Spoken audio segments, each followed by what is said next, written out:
Good morning, CMU. And thank you so much, Teresa, for the kind introduction. And thanks so much to the CMU team for inviting me here to open day 2 of Energy Week. I'm thrilled to be here with you this morning to kick off a day of discussions on a topic it seems we all can't stop talking about, AI and energy. And for good reason. We are on the cusp of a new era of AI-driven growth and innovation that critically depends on a modern energy infrastructure. And we have to build that infrastructure in order to meet the rising electricity demand. And that presents a challenge, but also an exciting opportunity. We're in this special moment where we can leverage AI growth to catalyze and scale the clean energy technologies that we'll need for the grid of the future, a clean, reliable, and affordable grid. Today, I'd like to share with you how we're thinking about that at Google and challenge you to think about how you can play a role too. Now, even as recently as a year ago, I might have had to explain to people the answer to this question: why does Google use a lot of energy? I think that's likely no longer necessary. Every Google search that you do uses a tiny amount of energy at our servers, and with millions of searches per minute and trillions of searches per year, it all adds up. And Google is a company with many users around the world and many core products. Add to that the growth of AI services and training, and you've got a lot of need for energy at our data centers. I imagine most of you may not have set foot inside a data center and thought you might like to see what they look like. Luckily, we have Street View to help us. Data centers provide the essential backbone infrastructure of the digital economy that generates around 10% of US economic activity. But while AI and data centers are drawing a lot of attention right now, I didn't want to keep going without putting their electricity demand in a little bit of context. In the US, data centers represent about 3% of electricity use. That's 3% of electricity used for 10% of economic activity. And for comparison, the manufacturing sector accounts for over 20% of all US electricity consumption. Caveat made, the demand for our services is growing every year, and that means continued growth for our needs for energy. In 2023, total Alphabet global electricity use was 25 terawatt hours, and that will keep rising. For me, the exciting thing of being in this moment at the nexus of AI growth and Google's ambitious clean energy goals is that we and companies like ours have the opportunity to accelerate the development of innovative clean energy technologies like advanced nuclear, long-duration energy storage, next-generation geothermal power, and power generation with carbon capture and sequestration, or CCS for short. Before we get to our work on these advanced clean energy technologies, let's first talk about those ambitious clean energy goals, because they do drive our decision-making. Google has long been a pioneer in clean energy since our first power purchase agreement, or PPA, back in 2010. In 2017, we became the first major company to match 100% of our global annual electricity consumption with renewable energy purchases. And we have achieved that goal in every year since. But not content with that, we set an even more ambitious goal to run on 24/7 carbon-free energy at all of our offices and data centers globally. You might ask why and what is 24/7 CFE? Well, location matters and time matters.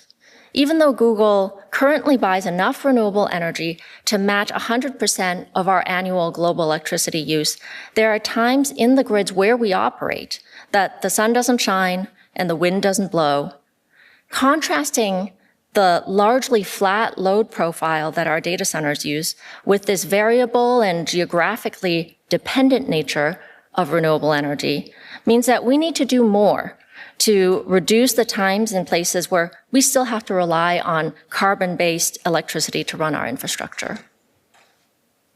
24/7 CFE means matching our electricity demand on an hour-by-hour basis with new clean power sources that we are bringing onto the same grids in which we are consuming power. Meeting this goal is practically and technically complicated, but we believe that focusing on 24/7 CFE will have a more significant impact on grid decarbonization and drive the clean energy transition. Here's a quick snapshot of how we're doing. In 2023, Google reached 64% CFE globally, but there are significant differences across sites. For example, Singapore is a very constrained geography, and grid electricity largely comes from natural gas. So our data center was only matched with around 4% clean energy. On the other hand, in Breezy, Iowa, our purchases of wind power helped drive CFE at our data center to around 96%. This just shows you how ambitious and challenging this goal is at a global level, and the importance of putting together a portfolio of technologies that can meet our needs in places as different as Singapore and Iowa. So now that we know it's hard, how do we get to 24/7 CFE? Well, we lead with 3 major tools. First is purchasing. We use our scale to bring new clean energy projects online faster. Second is technology. We work to accelerate the commercialization and deployment of new clean energy technologies. This is the role of my team, so it will come as no surprise that I'm particularly partial to this work. And third is policy. In many markets, we have to be as innovative with our policy and market development work as we do on the technology front in order to drive change at scale. Before I dive into some of the cool things we're doing on the new technology front, I do want to emphasize what our global energy team has been able to achieve to accelerate renewables deployment around the world. From 2010 to 2023, we signed more than 115 agreements to purchase over 14 gigawatts of clean energy generation capacity, the equivalent of more than 36 million solar panels. Through existing agreements, we'll spend more than $16 billion to purchase clean energy through 2040. And we're continuing on that journey. But as we took on our more ambitious 24/7 CFE goal, we saw that other technologies are needed to complement traditional renewables to fully decarbonize electricity consumption. And so Google's approach to clean energy is an all-of-the-above strategy. That strategy includes deploying mature renewables at scale, but also clean firm technologies like nuclear, geothermal, and CCS, as well as peaking and storage technologies. It's really important that corporate buyers of electricity recognize that working to develop a broad portfolio of technologies, including some of these earlier stage technologies that still come at a premium today, but will come down the cost curve, that's not only the right thing to do as industrial customers on the grid, but also the economic choice. We came to that conclusion via a lot of our own internal optimization modeling, which we use to understand how we can achieve our 24/7 CFE goals globally. We take into account inputs like our load forecasts, future energy prices, projections for technology cost curves, grid CFE levels, and then we run all of that through an optimization program that helps us put together smart procurement portfolios. And while they're pricier than average wholesale electricity prices today, advanced techs like geothermal and nuclear reduce the overall cost of our energy portfolio in achieving high CFE, compared to a portfolio that relies only on those mature technologies. This is because including advanced techs in the portfolio reduces over-procurement and overbuild of variable renewables and storage relative to demand. Advanced techs can also reduce market risks in our portfolios, such as mismatches between the hourly generation profiles and our demand. We can also hedge against uncertainties in future technology prices and over-reliance on any particular technology. Finally, some regions just can't achieve high levels of CFE without new technologies. Limitations on land availability, poor renewable resource availability, or transmission constraints, just to name a few, mean that advanced techs will be critical to decarbonizing those grids. So if advanced techs are important, how can we play a role in scaling them? Technologies like new nuclear, CCS, and geothermal energy face real challenges today.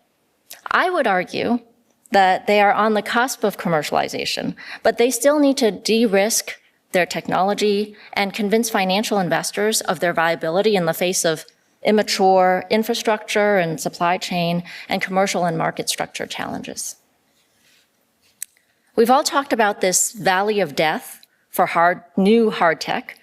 These are technologies where the traditional venture capital model struggles because a pilot facility might already cost tens, if not hundreds of millions of dollars, and a commercially sized first-of-a-kind plant might cost in the billions.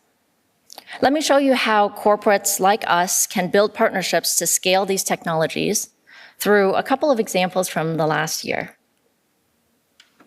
Our partnership with Fervo Energy is a great example, both of how we can use our demand signal to scale a new technology, and also our innovative market development work, enabling new projects to come online faster.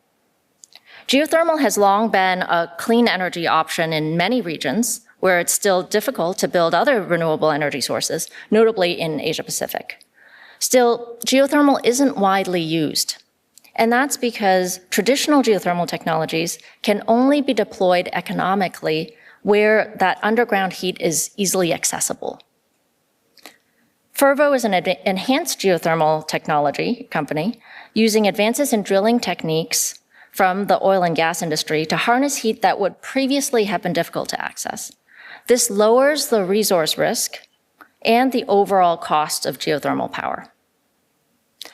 Our partnership with Fervo started with offtake from a small 3.5 megawatt pilot facility, which is already operational as of 2023. We then built on the success of the pilot to scale up to 115 megawatts of offtake from their next project via our utility partner, CMU Energy. And here's where the market development piece comes in. Google has been working with partners across the US to create a new scalable pathway for utilities to partner with large energy users to invest in clean firm capacity, something we call the Clean Transition Tariff, or CTT. Our partnership with CMU Energy is the first real example of the CTT in action. We bring Fervo's scaled-up project online faster, diversify clean capacity in Nevada, creating a cleaner and more reliable local grid. And Google bears the premium cost of this new technology, fully insulating other ratepayers while receiving full energy and capacity credit. That's a win-win-win for all the parties involved. We're already working with Duke and other utilities to advance the CTT model nationwide. Another clean firm technology that this model can be applied to is advanced nuclear. Nuclear has its own challenges. In particular, here in the US, we've fallen out of practice in building nuclear reactors, and after the much talked about massive overruns at Plant Vogtle, there are some big concerns about us being able to build nuclear on time and on budget. At the US Department of Energy, we wrote a liftoff report on this topic showing that the first step to unlocking nuclear in the US is to create an order book of multiple reactors rather than one at a time. Because repeated deployments of a reactor design is critical to lower costs and to make the technology commercially viable and accessible for everyone. That's exactly what we've done in our partnership with Kairos Power. Last October, Google signed the first corporate agreement to deploy a fleet of multiple small modular reactors, or SMRs, with Kairos here in the US. We're partnering with them to deploy an order book that will add 500 megawatts of new nuclear power in the US by 2035, the first of which we expect to come online in 2030. Of course, our data center footprint spans the globe, and I've already mentioned how challenging some geographies like Singapore can be. Land there just isn't available for large solar projects, for example. So we built something different. In partnership with Pacific Light, the utility, we're going to offtake from Rexis's first-of-a-kind waste wood-to-energy plant designed with best-in-class technologies. It'll have an estimated 10% higher efficiency than conventional waste-to-energy plants in Singapore and will be certified under the IREC standard. It'll also be paired with a really innovative pilot-scale carbon capture system where the captured CO2 will go towards innovative downstream uses like CO2-enriched greenhouses, contributing to local food production. In the process of negotiating this project, we've also developed our own set of biomass procurement standards, which we'll leverage to scale future partnerships. While we're addressing the need to expand the grid from the supply side from a portfolio of new technologies like the ones I've just talked about, we're also tackling the challenge from the demand side. We're working on the technologies of the future today, but recognize that nuclear and geothermal will take some time to scale, and we need solutions to unlock grid capacity in the next few years. So the best capacity unlocked is energy not consumed in the first place, and energy efficiency is a big part of that equation. For more than a decade, we've worked to make Google data centers some of the most efficient in the world, and we can continue to drive efficiencies at every level, at the algorithmic level, the compute, and in the data center infrastructure. Compared with 5 years ago, for example, Google delivers around 4 times more computing power per unit of electric power at our data centers. We've also tested practices that can reduce the energy required to train an AI model by up to 100 times and reduce the associated emissions by up to 1,000 times. Beyond energy efficiency, demand response and load shifting is another important way to address capacity constraints and can be a particularly important lever in the short run. We've been doing carbon intelligent compute since 2020. That means shifting flexible compute tasks over time and across locations to achieve greener compute. But we've built on that to go one step further. Our data centers can provide demand flexibility by adjusting their energy consumption patterns during periods of peak demand or during emergencies. We do this by shifting some of the non-urgent compute tasks to other times and locations without impacting the Google services you use every day. We've already demonstrated that capacity alongside some utility partners in multiple regions. For example, during the winter of 2022-2023 in Europe, where there were real risks of significant energy shortages, or in the Southeast US, in Nebraska and Oregon during extreme weather events, and in Taiwan during peak summer hours. The combination of demand flexibility and energy efficiency is really going to help relax our grid's capacity constraints in the short run.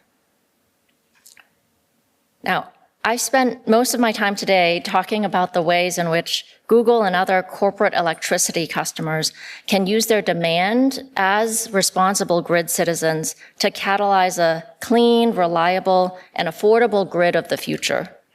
In other words, energy for AI. But as Daniel and Teresa have already mentioned, what about AI for energy? What about the power of AI tools themselves to help us solve some of our energy and climate challenges? We're just beginning to scratch the surface on what AI can do, from cancer detection and other scientific discoveries to helping entrepreneurs run and grow their businesses. In the energy and climate space, we're seeing how AI tools can help us detect risks, drive efficiencies, and discover new resources. The images you're seeing behind me represent the AI-enabled wildfire detection tool we call FireSat. Wildfires are an increasingly common threat around the world, with record-breaking burns from Australia to the Amazon to right here in the US. Using AI, FireSat rapidly compares a spot, wherever it is in the world, with previous imagery of that location, considering factors like nearby infrastructure and weather, to determine if there is a fire. Now, differentiating between real fires and random noise in the environment is actually quite a challenge, and our new AI tools help us determine where to draw the line. But you've got to have good data too. Current satellite imagery is often low resolution, infrequently updated, and unable to detect small fires as they get started. So we launched FireSat's first new satellite this month, with a fleet of over 50 satellites to come. And when the full constellation is live in the coming years, it'll detect a fire that's just 5 by 5 meters, about the size of a small classroom, within 20 minutes. It's a major step forward in the science and practice of mitigating wildfires. Beyond detecting new climate risks, AI is helping us use resources more efficiently. For example, fuel-efficient routing in Google Maps has helped enable more than 2.9 million metric tons of GHG emissions reductions since the feature launched in late 2021. The equivalent of taking about 650,000 fuel-based cars off the road for a year. AI is also leading us to new energy resource discovery.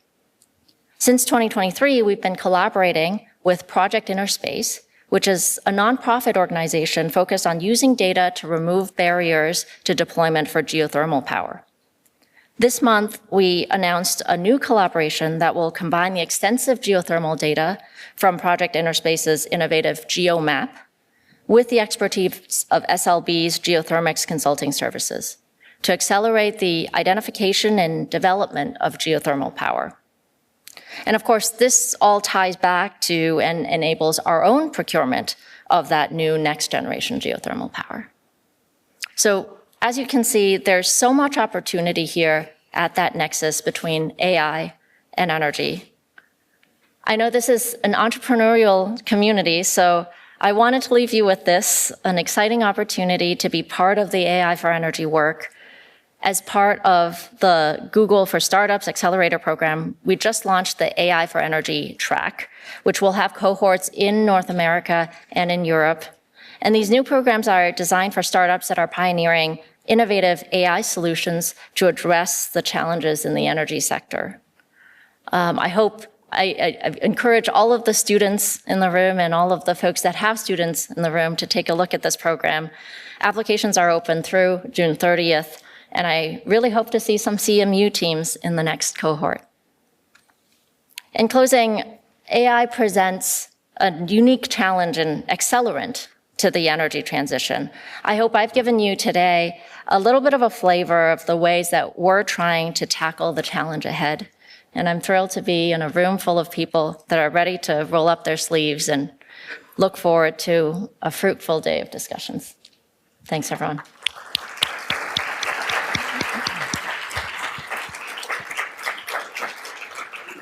Thank you, Lucia. That was a fantastic keynote and a great way to kind of set the stage for the rest of the day.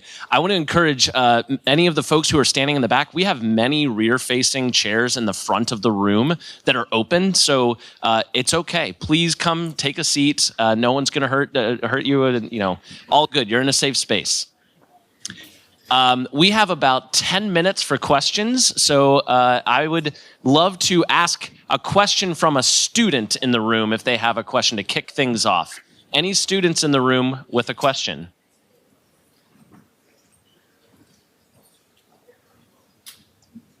Can you just take that? Yep, thank you.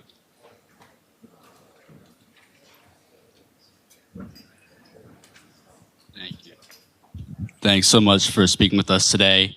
You referenced Singapore a handful of times, and when you think about a country that is land constrained, imports most of its energy, and is relatively risk averse, how is your team approaching bringing up from 4% carbon free to some of the other targets that you're hitting in other places? Yeah, it's a great question. On our team, we always say internally, if we can solve Singapore, we can solve the world.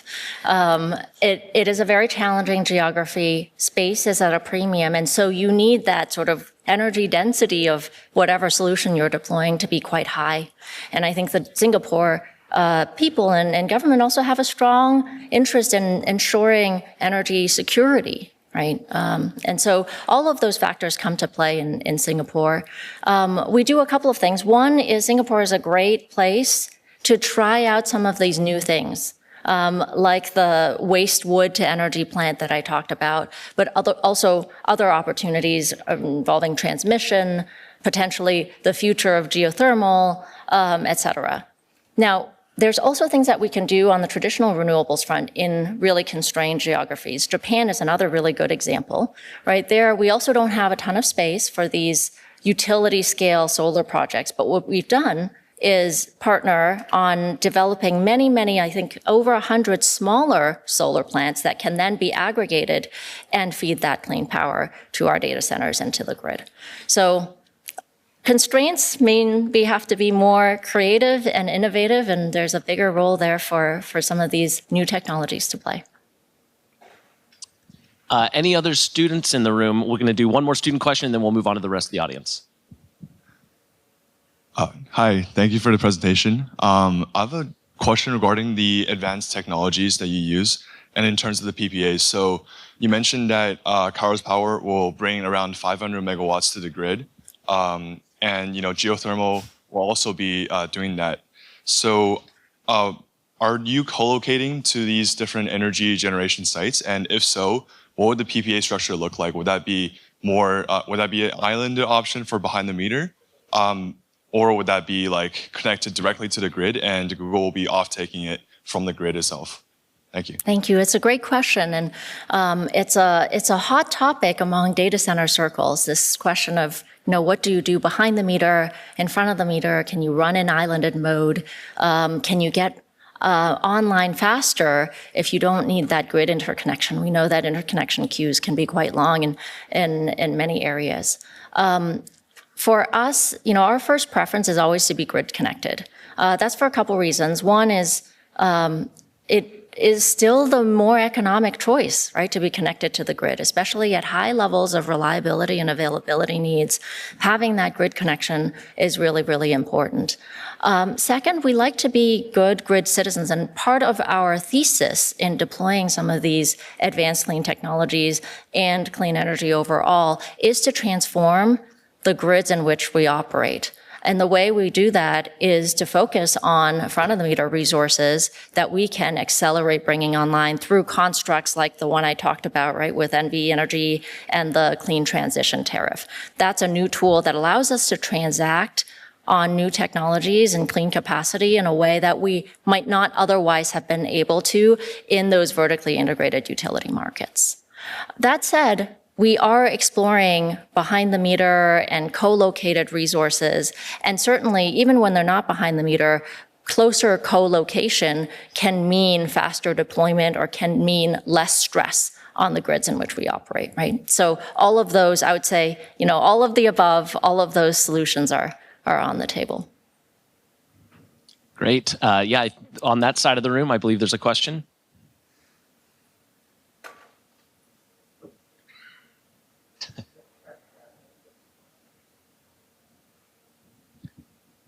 Is it on? You said something about 16 billion as the cost, or maybe it's more or less for the endeavor. How do you convince shareholders that there is an ROI to that cost? Yeah, and I should put in context, the 16 billion is just for that 14 gigawatts of renewable energy contracts that we've already signed, right? And so it's a fraction of our energy costs. What we have done internally is done a lot of this kind of optimization modeling, right? And we've actually done that with a number of academic partners to inform our modeling and make it the best that it can be. And I think what you start to find when you look at the capacity constraints on the grid, our need to grow, and coupled with, our very ambitious clean energy goals, is that once you put all of those factors together and all of those constraints on the model, you realize you actually do need all of these different puzzle pieces to fall in place to have the most economic portfolio of technologies. And that's how we sort of make that business case internally, right? It allows us to grow in the places where we're looking to grow. It helps us make the case economically that this is the most economic bundle that we can bring to the table. And I think we drive down the costs for ourselves in the future and also for everyone else on the grid. Great. We have a question in the front of the room. Thank you for such a great keynote. This is Navishka, and I wanted to ask, you had mentioned when you think globally about the amount of clean energy that's being deployed, it was coming to around 63%. Now, for the remaining part of it, you're obviously going to rely on some natural gas and coal while we wait for these clean energy technologies to be deployed fully. And so for those, what best practices do you look at? For example, thinking about methane emissions intensity. Yeah, it's a great question. And I should say that that number is a little bit stale. It's from our 2024 environmental report, that 64% number, and so reflects our 2023 data. Our team is busily trying to put together the 2025 environmental report, which will have an update on the 2024 numbers. We do very extensive data tracking, as you might expect from a company like Google, to come up with some of these metrics. In a lot of places, in most places, we have to work very, very closely with the local utility, right? That's in the US and also globally.